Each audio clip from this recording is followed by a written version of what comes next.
datang menyembah Dia. Tuhan Raja Maha Besar, mari datang menyembah Dia. Dia mencipta dunia ini, Dia membentuk gunung-gunung. Kehadirannya datanglah, nyanyi bersyukur padanya. Dengan bersuka bernyanyilah, Dia bantu keselamatan, puji Dia Tuhan Raja Maha Besar.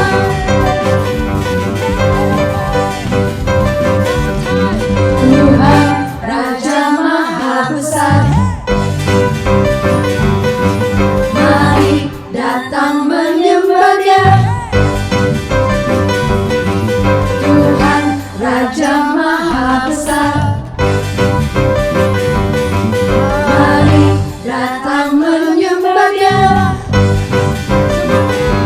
Dia mencipta dunia ini, Dia membentuk gunung-gunung. Kehadirannya datanglah, nyanyi bersyukur padanya. Dengan bersuka bernyanyilah, Dia bantu keselamatan, puji Dia Tuhan Raja Maha Besar. Tuhan Raja Maha, Tuhan Raja Maha, Yesus Raja Maha Besar.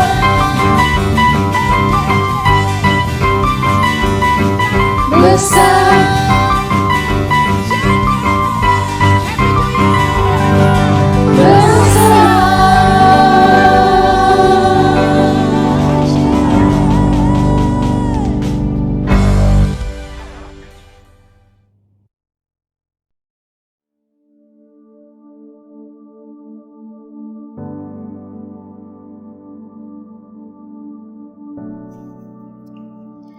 Shalom Jemaat JLC, apa kabar semua? Saya percaya kita sentiasa di dalam perlindungan dan pemeliharaan Tuhan kita, Yesus Kristus. Amin. Tuhan itu baik. Haleluya, kesempatan yang baik kita masih dapat mengadakan ibadah online. Dan sebelum kita mendengarkan kebenaran firman Tuhan, mari saya ajak kita semua sama-sama berdoa mengucap syukur kepada Tuhan kita Yesus Kristus. Ya, mari kita berdoa. Bapa di syurga, dalam nama Tuhan Yesus, kami bersyukur karena Engkau Tuhan yang baik dalam hidup kami. Kesempatan yang baik juga kami dapat mengadakan ibadah online dan belajar kebenaran firman-Mu. Tuhan Yesus, biarlah Engkau berbicara lewat lidah hamba-Mu ini, dan jadikanlah kami para anak-anak Tuhan yang sentiasa haus dan lapar akan kebenaran firman-Mu. Bapa di syurga, berkati setiap kami yang mendengarkan kebenaran firman Tuhan, berkati firman-Mu Tuhan, dan kami berdoa tutup bungkus kami dengan kuasa darah Yesus, dan tidak ada satu yang jahat boleh menyentuh kehidupan kami. Setiap ahli keluarga kami ada di dalam perlindungan-Mu. Dari awal pertengahan sampai akhirnya, nama Tuhan Yesus sajalah yang ditinggikan, dimuliakan, diagungkan. Terima kasih Bapa di syurga, terpuji nama-Mu, berkatilah firman-Mu. Dalam nama Tuhan Yesus kami berdoa, kami bersyukur. Amin. Puji Tuhan, haleluya. Saudara-saudari, Bapak Ibu yang kekasih di dalam Kristus Yesus, mungkin kita pernah mengalami atau sedang mengalami di mana kita memikirkan dan mulai membuatkan suatu tanggapan bahwa apakah Tuhan Yesus masih mau menerima diri saya ini? Apakah Tuhan Yesus masih mau mengampuni saya? Karena saya telah banyak berbuat dosa sejak masih usia muda sehingga umur seperti ini. Saudara, kadang-kadang kita beranggapan tidak seorang pun yang memperdulikan diri saya. Keluarga saya juga tidak peduli. Istri, suami, anak-anak, adik-beradik, saudara mara, bahkan jemaat Tuhan tidak memperdulikan saya.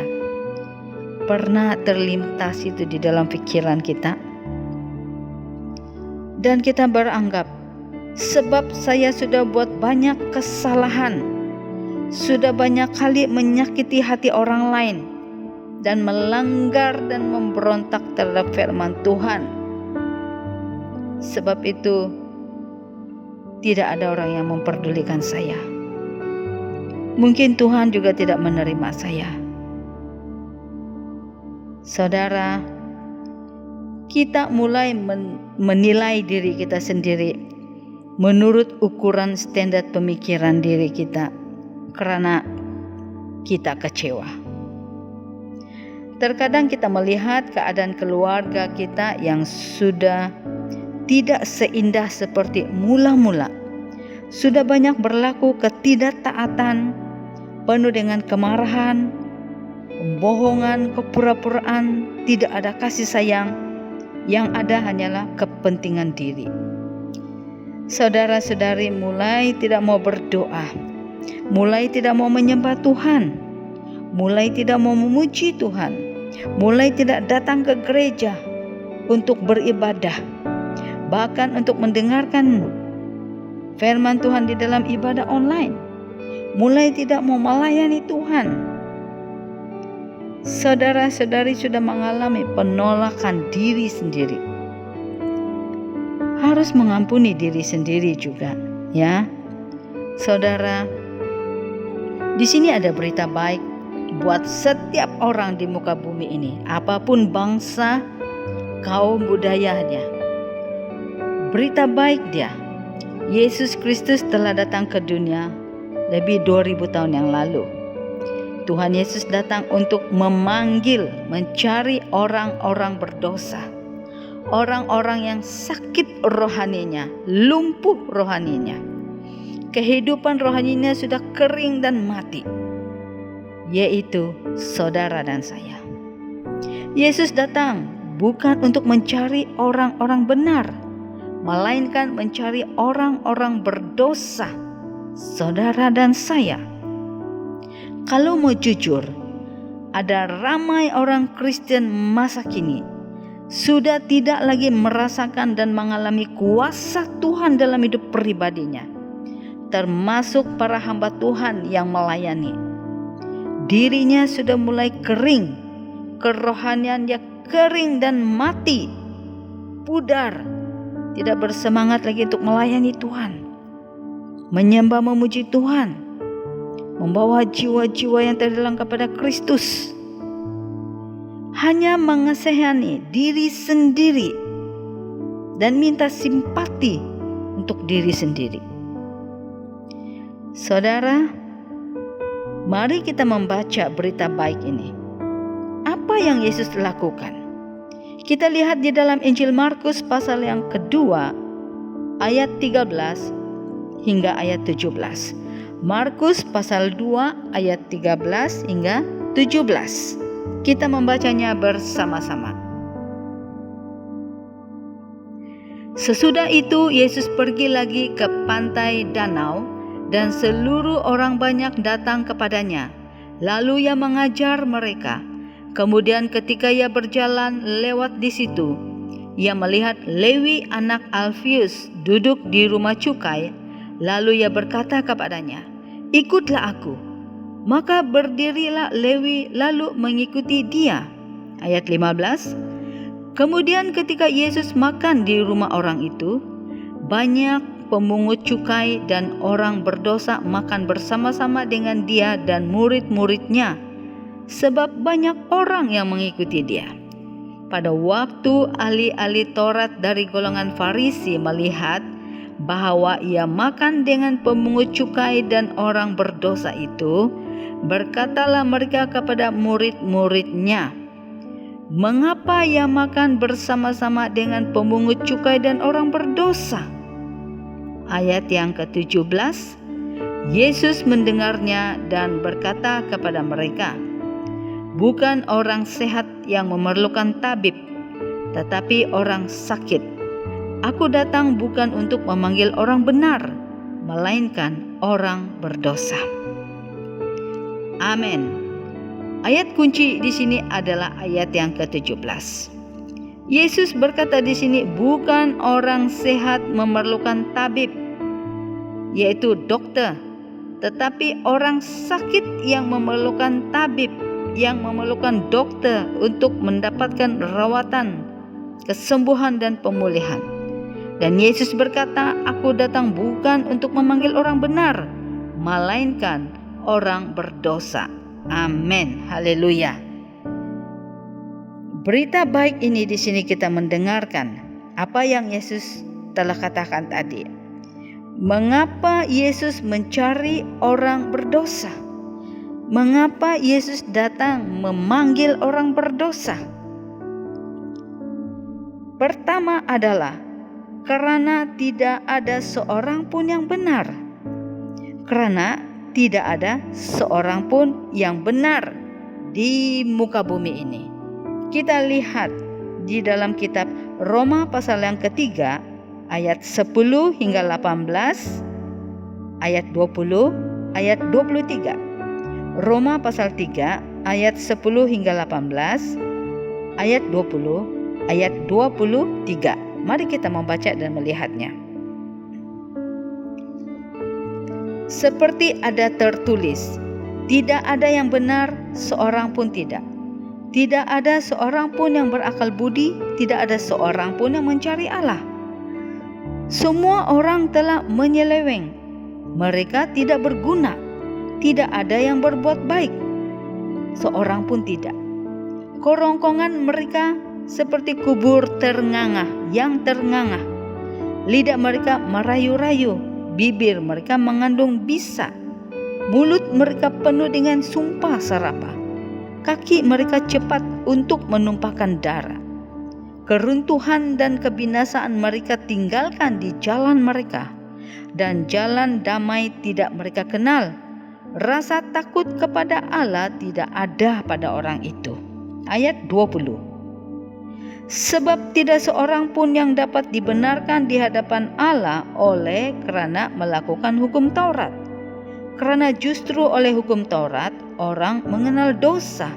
Ayat 23. Kerana semua orang telah berbuat dosa dan telah kehilangan kemuliaan Allah. Amin. Inilah kebenaran firman Tuhan. Tema kita pada hari ini untuk firman Tuhan adalah Tuhan memanggil orang berdosa. Tuhan memanggil orang berdosa. Sudah jelas apa yang kita melihat, apa yang berlaku. Yesus memanggil Lewi, seorang pemungut cukai. Kemudian dalam kitab Roma juga dikatakan tidak ada seorang pun yang benar. Nah, di dalam kitab Yesaya pasal 64 ayat yang ke-6. Yesaya pasal 64 ayat yang ke-6. Di sini juga mengatakan, demikianlah kami sekalian seperti seorang najis, dan segala kesalehan kami seperti kain kotor.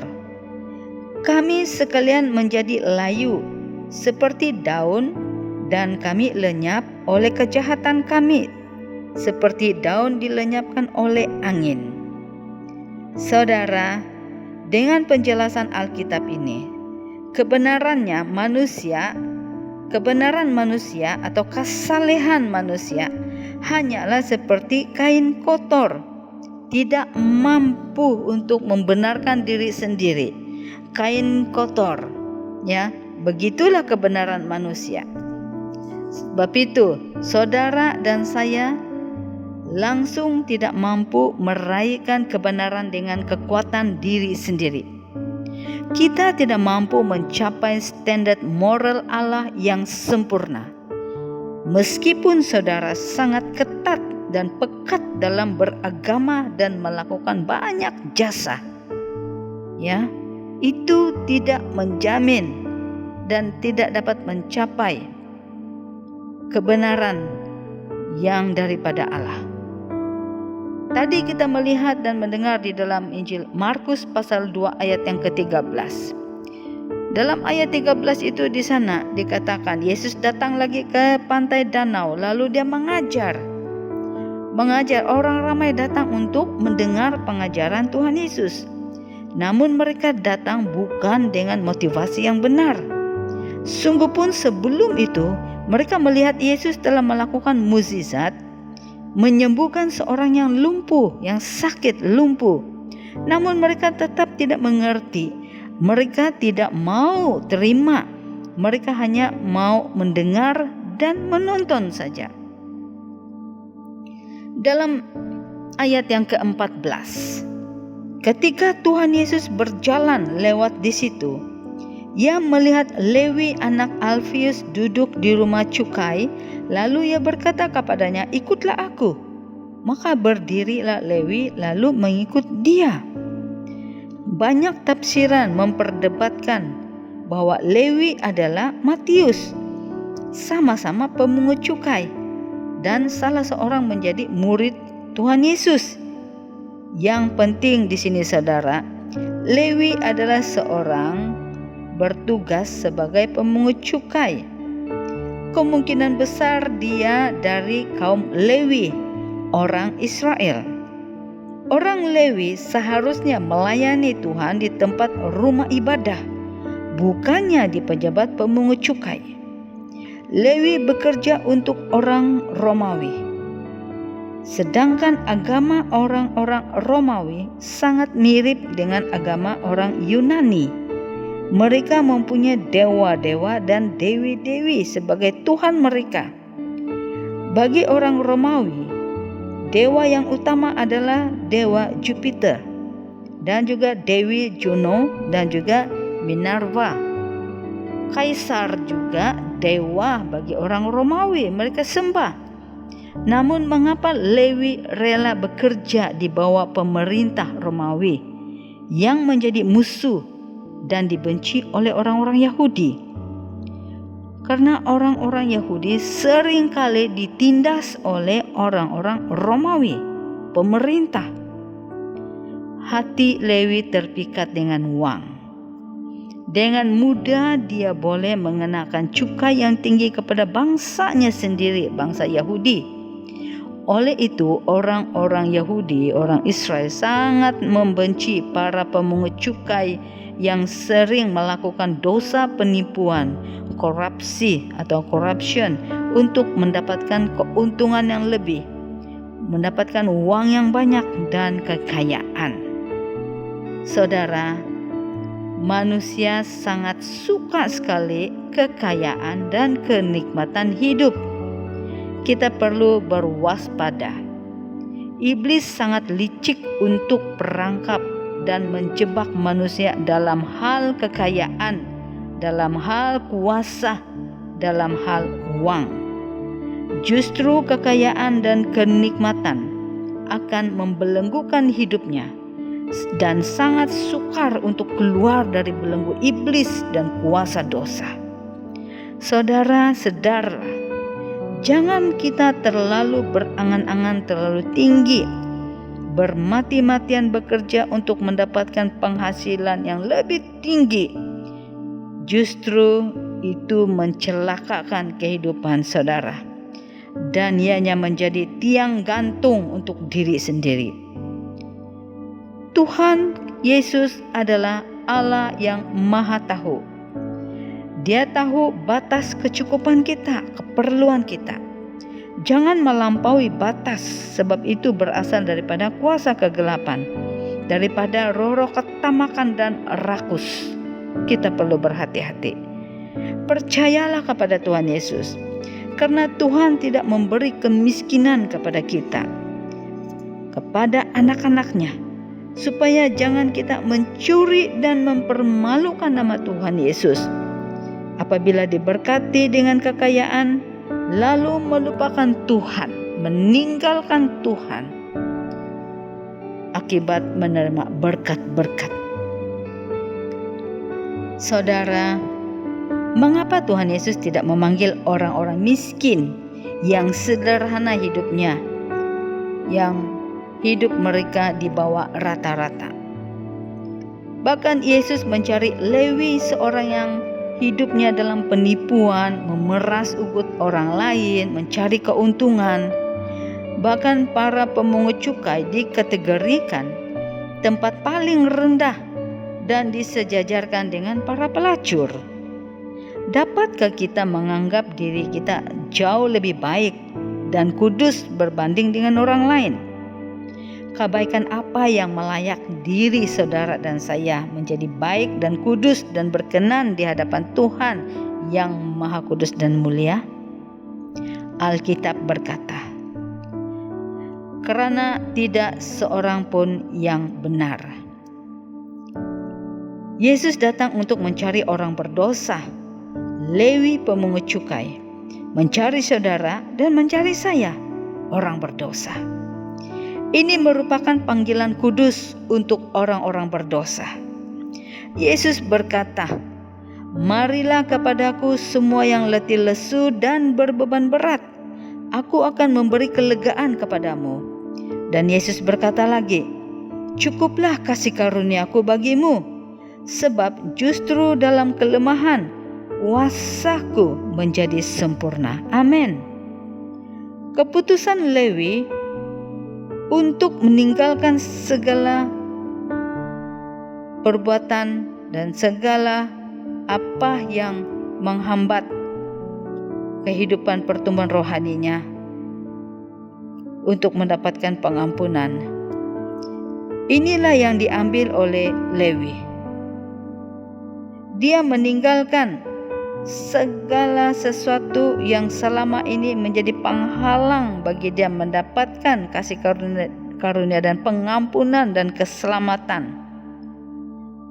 Dan dia mempertaruhkan hidupnya percaya kepada Tuhan Yesus. Para ahli Taurat dari golongan Farisi, mereka mulai menghakimi, mulai mengkritik Tuhan Yesus dan murid-muridnya.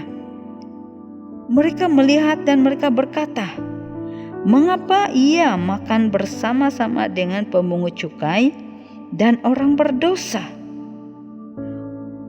Ahli-ahli Taurat, orang-orang beragama, menganggap diri mereka sudah cukup benar dan kudus dan suka menghakimi orang lain, suka mengkritik orang lain. Ya, dan orang-orang yang beragama seringkali menghina dan menghakimi orang lain. Yesus berkata, "Janganlah kamu menghakimi, maka kamu pun tidak akan dihakimi." Amin. Saudara-saudari, orang-orang yang sering menghakimi orang lain sebenarnya tanpa sadar dia lebih banyak kekurangan, kelemahan, kesalahan.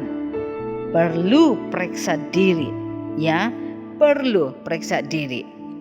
Jadi kita mendengar terus kebenaran firman Tuhan. Mengapa Tuhan Yesus datang untuk memanggil mencari orang berdosa?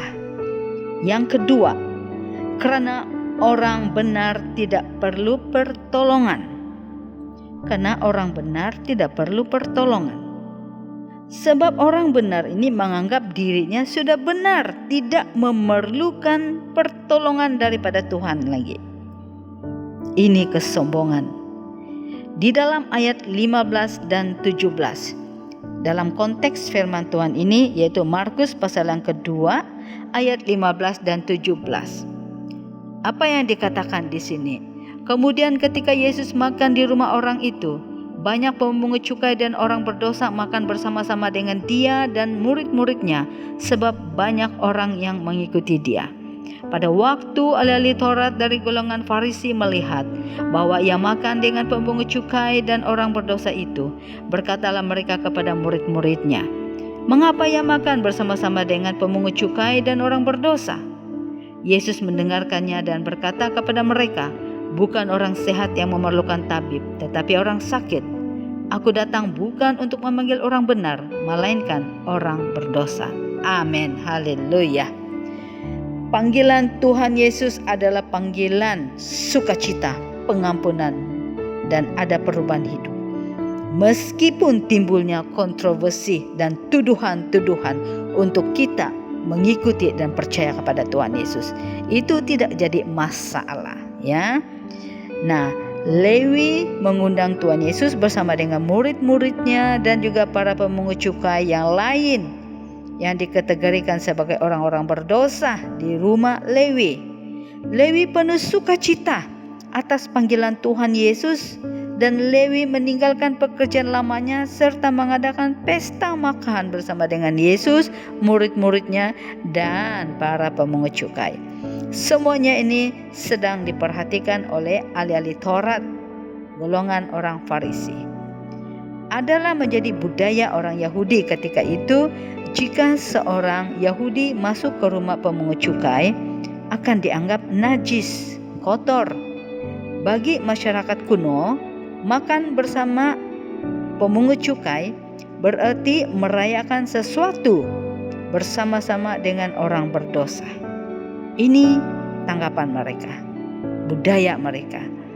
Saudara, terdapat alasan-alasan tertentu mengapa orang-orang Farisi, sebahagian besar adalah orang Yahudi, ya, mereka tidak akan masuk rumah atau makan bersama-sama dengan pemungut cukai. Di antara sebabnya adalah karena pemungut cukai dianggap pengkhianat negara. Sebagai orang Yahudi membantu penguasa kafir, yaitu orang-orang Romawi. Mereka dianggap najis karena bergaul non-Yahudi, bukan orang Yahudi, jadi dianggap najis. Dan pekerjaan ini tidak halal. Uang yang mereka dapat itu dikatakan tidak halal, penuh dengan korupsi, rasuah, penyelewengan, penipuan, uang haram. Dan besar kemungkinan pemungut cukai ini mereka tidak memberikan persepuluhan di bait Allah.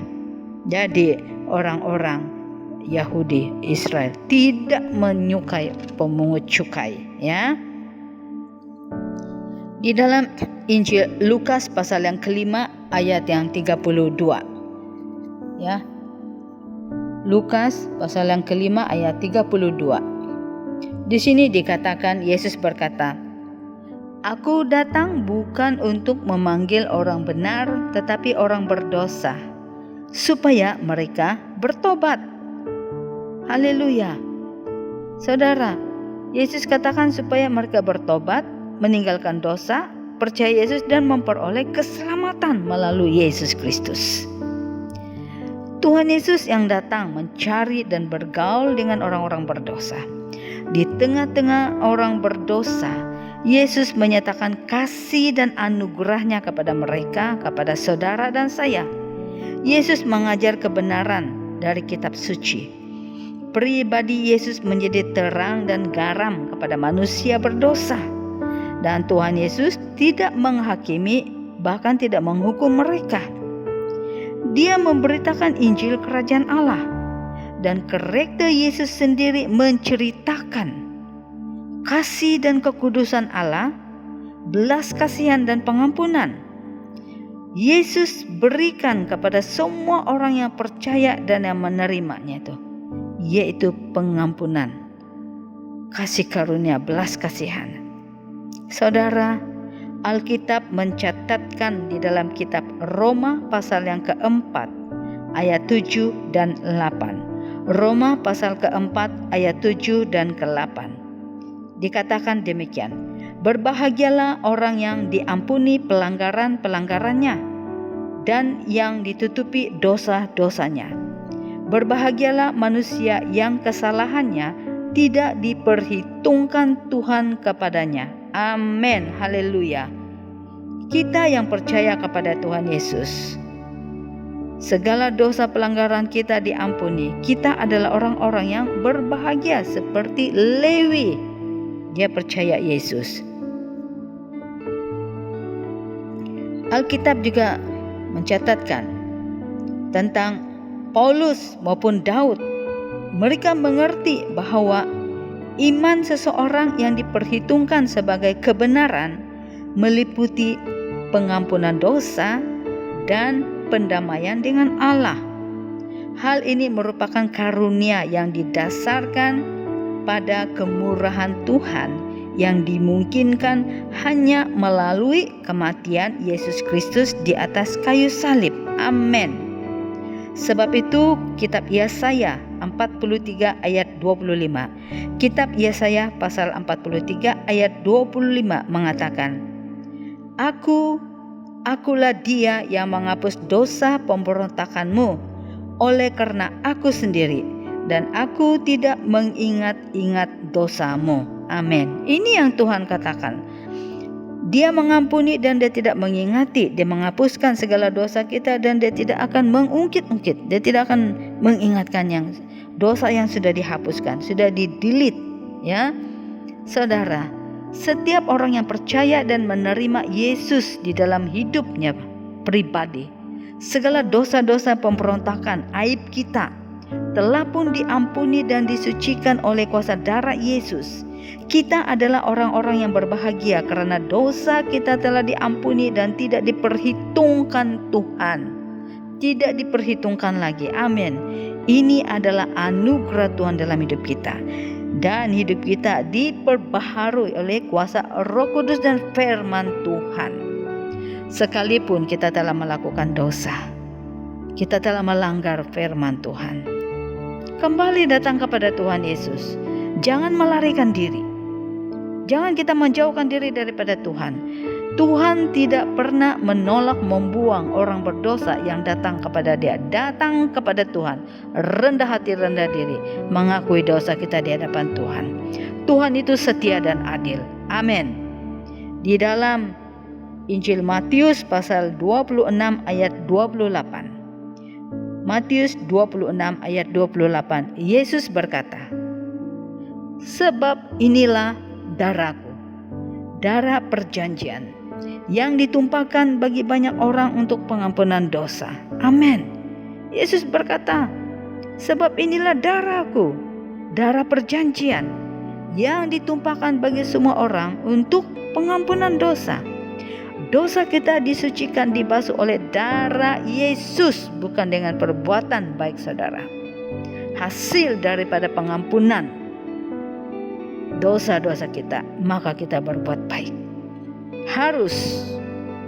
Itu adalah buah-buah daripada pertobatan. Haleluya. Tuhan itu baik. Luar biasa kasih Yesus buat orang-orang berdosa.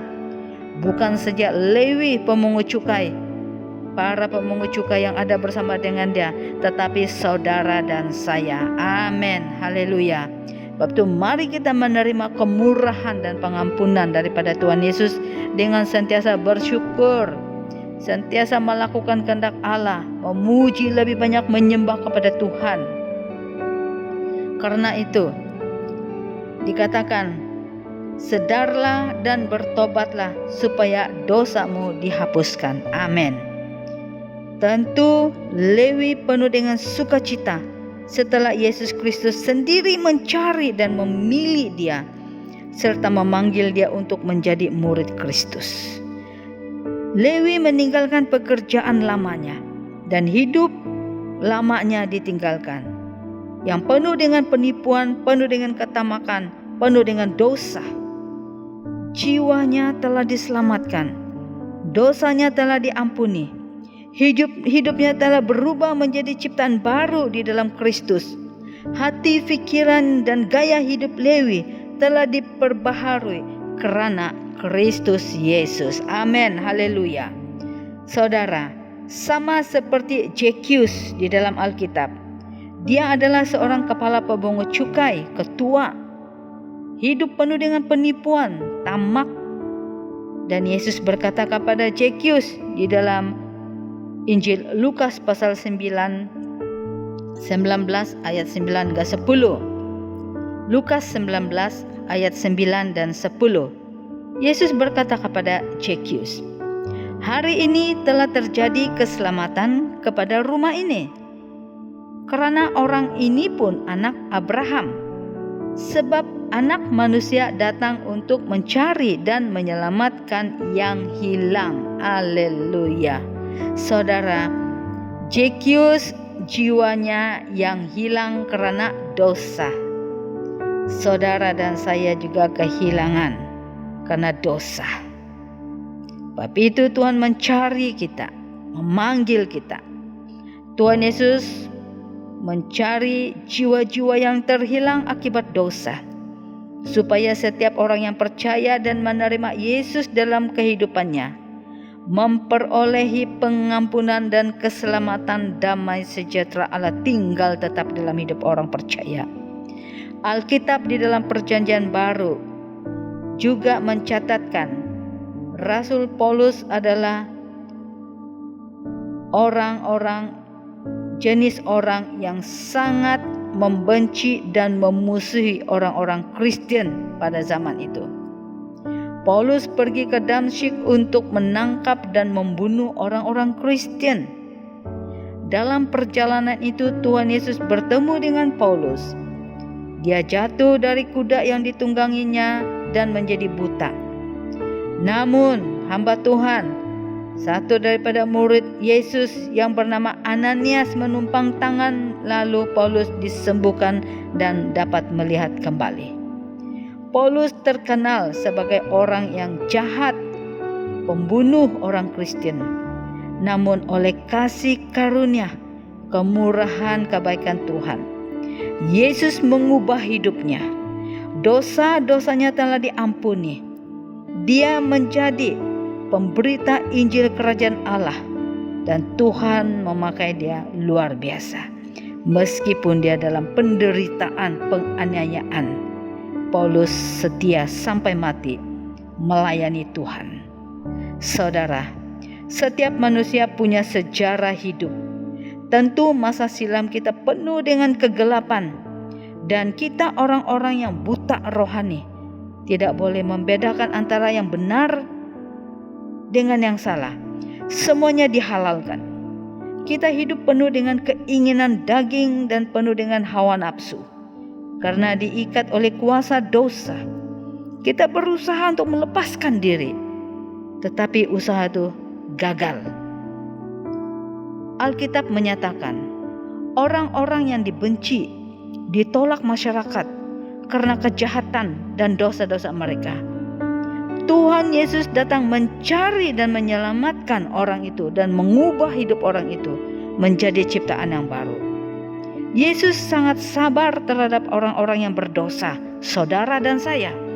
Setiap orang yang percaya dan yang datang kepada Tuhan Yesus, Yesus tidak pernah menolak dan membuang orang tersebut, saudara dan saya. Sungguh-sungguh kita datang kembali kepada Tuhan. Yesus membenci dosa, namun Yesus tidak membenci pribadi kita yang berdosa. Tuhan menerima kita seadanya diri kita. Rendahkan hati, rendahkan diri, datang kembali kepada Tuhan. Kasih dan pengampunan Tuhan Yesus tidak dapat diukur menurut standar pemikiran kita sebagai manusia yang terbatas, penuh dengan syarat-syarat tertentu. Saudara, Lewi mengikut Yesus. Dia dikritik, dia dituduh dan dihina. Yesus juga dikritik, dihina, dituduh, dipermalukan oleh ahli-ahli agama. Namun itu bukan alasan dan halangan untuk kita dapat terus percaya dan mengikuti Yesus. Kita sekarang menanti kedatangan Tuhan Yesus. Pergunakan waktu yang ada. Jangan sia-siakan dengan pikiran, perkataan yang jahat, hati yang jahat. Sungguh-sungguh ikut Yesus, firman Dia. Lebih banyak berdoa, menyembah, cari wajah Tuhan, membaca firman Tuhan, mendengar firman Tuhan. Jangan mendengar gosip dan hal-hal yang negatif. Bab itu, di dalam kitab Efesus pasal yang pertama ayat yang ke-7. Efesus 1 ayat ke-7 menyatakan, sebab di dalam Dia dan oleh darahnya kita beroleh penebusan, yaitu pengampunan dosa menurut kekayaan kasih karunia-Nya. Amin.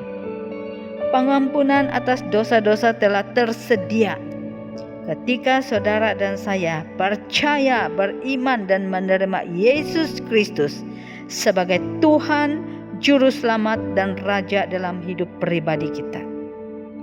Percaya kepada Tuhan Yesus yang Dia telah mati di atas kayu salib bagi dosa-dosa kita. Di dalam Kisah Para Rasul pasal yang keempat ayat yang ke-12. Yang terakhir, Kisah Para Rasul pasal 4 ayat 12. Firman Tuhan mengatakan, dan keselamatan tidak ada di dalam siapapun juga selain di dalam Dia, sebab di bawah kolong langit ini tidak ada nama lain yang diberikan kepada manusia yang olehnya kita dapat diselamatkan. Amin. Saudara-saudari, Bapak Ibu yang kekasih, Tuhan Yesus datang memanggil, mencari orang-orang berdosa, saudara dan saya. Karena tidak ada seorang pun yang benar, semua manusia telah berdosa, tidak dapat dibenarkan menurut kebenaran standar diri sendiri di hadapan Tuhan. Sebab itu Yesus datang memanggil kita untuk datang dan percaya kepada Dia. Ini merupakan panggilan yang kudus dan mulia, penuh sukacita. Dan Tuhan juga memanggil mencari orang berdosa karena orang-orang benar tidak perlu pertolongan. Mereka menganggap diri mereka sudah benar. Tetapi saudara dan saya, kita perlu datang dan minta pertolongan daripada Tuhan Yesus sebab kita orang berdosa. Kita datang dengan rendah hati, sedarkan diri kita. Kita penuh dengan kelemahan dan kegagalan. Kita mau menerima pengampunan daripada Tuhan Yesus. Dan pembaharuan di dalam jiwa kita, harus di dalam kerohanian kita setiap hari mengalami pembaharuan, kesegaran di dalam jiwa kita. Hidup baru di dalam Kristus, penuh dengan damai, sukacita surgawi, dan baru kita dapat melakukan amanat agung Yesus dengan sungguh-sungguh sementara kita menanti kedatangan Tuhan Yesus. Puji Tuhan. Saudara-saudari, Bapak Ibu yang kekasih, tanamkan firman Tuhan di dalam hati kita.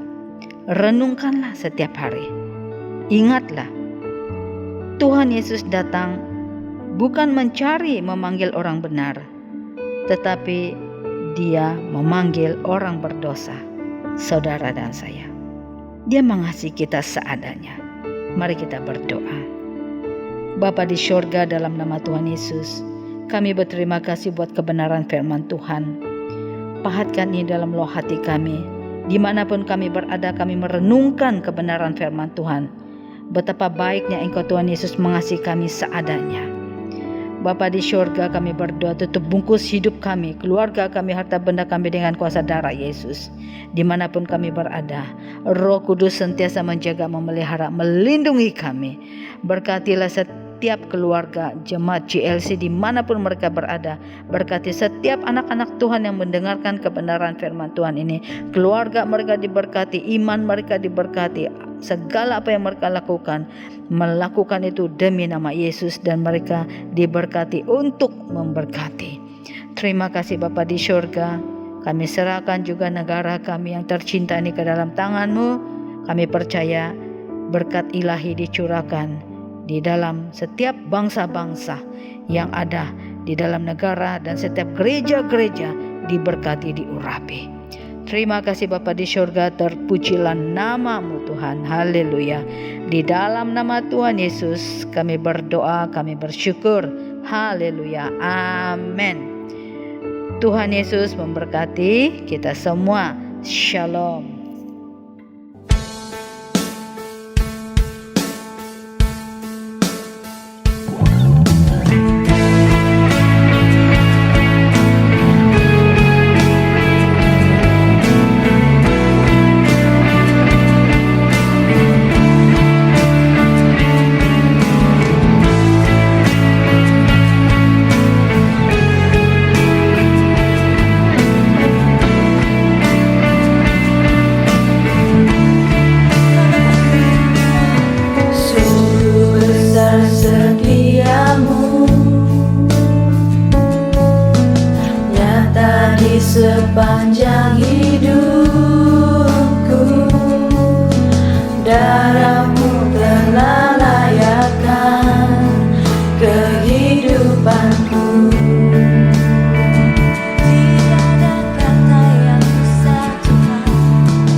indahnya Kau Tuhan,